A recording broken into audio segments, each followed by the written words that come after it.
Ciao a tutti cari amici, benvenuti e bentornati. Io sono Ilaria e su questo canale parlerò di tarocchi, metafisica, spiritualità e quant'altro possa essere d'aiuto ad ognuno di noi per il proprio percorso di crescita personale e spirituale. Bene, quello che voglio fare con il video di oggi è darvi un esempio pratico di quello che intendo io per lotte dell'ego, in modo che avendo degli esempi pratici possiate capire meglio, diciamo, portare nel concreto qualche cosa di cui si parla e che è sempre un po' astratto. Allora, vi racconto la storia in modo che possiate capire. Abbiamo la persona A che è rappresentata dall'imperatrice, che è la nonna. La persona B che è rappresentata dal fante di coppe, che è la madre, e con i mini tarocchi ho la persona C che è rappresentata dal matto, visto che il matto rappresentano i figli, allora ho pensato che fosse un buon testimone.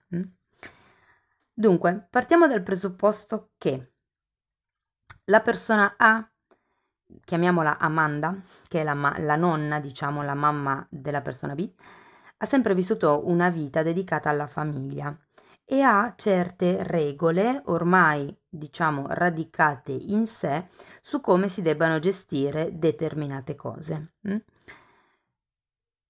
La persona B, chiamiamola, non lo so, Beatrice, è una mamma single.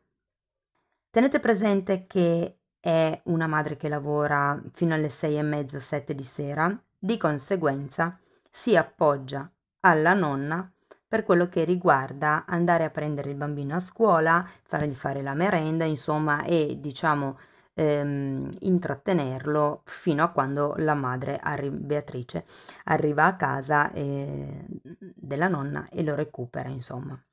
Ok? Questa è un po' la dinamica, no? Quindi la bambina è, mi pare, più o meno, diciamo, tra i 9 e i 12 anni, non ricordo bene se fa le elementari o le medie. Quindi Beatrice è in questo caso dipendente da un punto di vista pratico da Amanda, perché la nonna, la madre in questo caso, la sta aiutando nella gestione della bambina. Dunque, la lotta si instaura per quello che riguarda la merenda della bambina, ovvero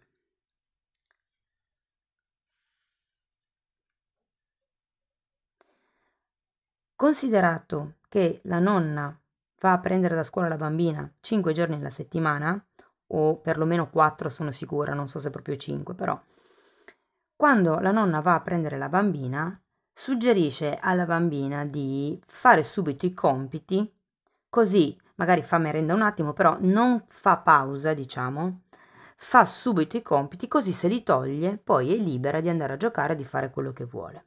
Ok? Questa è l'impostazione che la bambina prende 4 giorni o 5, adesso non ricordo bene, la settimana. La regola, ok, che viene data alla bambina 4-5 giorni alla settimana. Quando invece è con la madre cosa dice? No, non fare come ti dice la nonna, piuttosto prenditi una pausa subito e fai i compiti dopo, in modo da, diciamo, far respirare un po' la testa e poi dopo riprendi con i compiti che sei più fresco, ok? Quindi questo è l'impulso, l'ordine, la regola che prende dalla madre 3 giorni la settimana. Quindi 4 giorni alla settimana è in un modo, 3 giorni alla settimana è in un altro. Ok? Cosa succede? Ognuna delle due, ok? Allora, la nonna è convinta di quello che sta dicendo perché è così che ha fatto per una vita, è così che per lei funzionava, con la figlia probabilmente era una tecnica che funzionava e quindi giustamente la ritiene valida. La figlia, in quanto tale, avendo vissuto questa sorta di imposizione, sente che per sua figlia è meglio educare la bambina al fare una pausa tra un momento di lavoro e l'altro. Questo per il tipo di vissuto che ha avuto la figlia, proprio in relazione al comportamento della madre, della nonna in questo caso, ok? Cosa succede? In un'occasione particolare, la nonna e la mamma si sono proprio attaccate verbalmente, e hanno creato una discussione piuttosto importante su questo tema perché ognuna delle due si è, diciamo, incapponita sulla propria posizione. Ok? Ora, il punto è che queste due figure stavano discutendo per vedere chi tra di loro avesse ragione, perché lei dice: l'ho sempre fatto, con te ha funzionato, perché non dovrebbe funzionare, perché non dovrebbe essere giusto.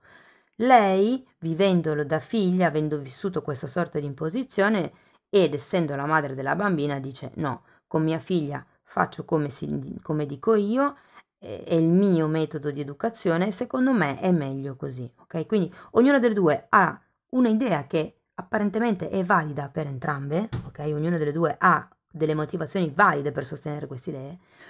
Il problema qual è? Che appunto è una lotta dell'ego tra loro due solo e semplicemente per vedere chi ha ragione. In tutto questo, ragazzi, la parte fondamentale qual è? Che nessuna delle due si chiede che cosa voglia fare la bambina o come si trovi meglio la bambina. O semplicemente si potrebbe lasciare scegliere la bambina di fare un giorno in un modo, un giorno nell'altro, o di sperimentare per suo conto cosa vuol dire fare subito i compiti piuttosto che prendersi la pausa in mezzo e poi scegliere. Ok?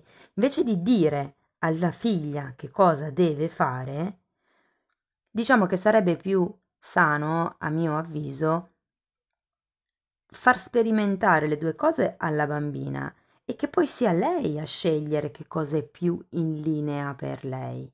Chiaro, qua si parla di una bambina che sia responsabile, cioè nel senso, se voi avete vostro figlio, sapete che è un pelandrone, non fate scegliere a lui se fare i compiti subito dopo, cioè sì, magari lo fate, però mettete delle regole, mettete magari degli orari, ok? Non è questione di abbandonarli a loro stessi, è questione di far appunto sperimentare alla persona l'opzione A piuttosto che l'opzione B, piuttosto che magari un'altra opzione C, e poi far decidere alla persona in modo indipendente che cosa si avvicina di più a sé, in modo che la bambina diventi responsabile, ma senza forzature. Cioè lei sceglie per se stessa, diventa indipendente, diventa responsabile per se stessa e si regola, impara a conoscersi. Va bene, provo così e vedo una settimana. Poi la riflessione è: come mi sento a fare i compiti subito dopo, senza magari prendermi anche un attimo di pausa? Lo posso fare per le materie leggere, per le materie pesanti ho bisogno di pausa. Quindi magari poi sarà la bambina stessa a decidere di fare subito le materie facili, di prendersi poi una pausa e di rimandare dopo quelle difficili. Cioè, lì l'equilibrio va creato insieme. Mm? Ecco, questa era solo per darvi un piccolo esempio pratico che mi è capitato di osservare e quindi volevo condividerlo perché mi sembrava lampante questa lotta egoica, dove in realtà poi la cosa principale non era l'esigenza o il bisogno del bambino, ma più chi avesse ragione tra le due figure, ok?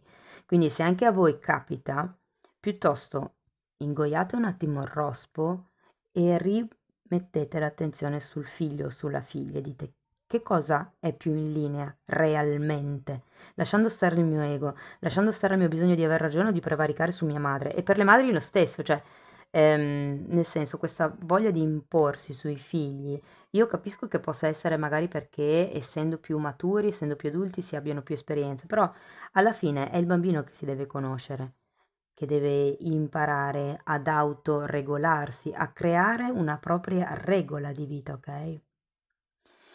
Bene, io spero che questo tipo di video possano darvi degli spunti di riflessione. Fatemelo comunque sapere con un like, eventualmente con un commento, se vi è capitato qualche cosa di simile, se vi capita ancora, magari non è con la madre, magari è col partner, perché è facilissimo che ci siano queste lotte egoiche dove si discute solo per aver ragione, fondamentalmente, ok? E niente, io vi ringrazio di essere stati qui con me anche oggi, vi mando un grosso abbraccio e ci vediamo nei prossimi video. Ciao ciao!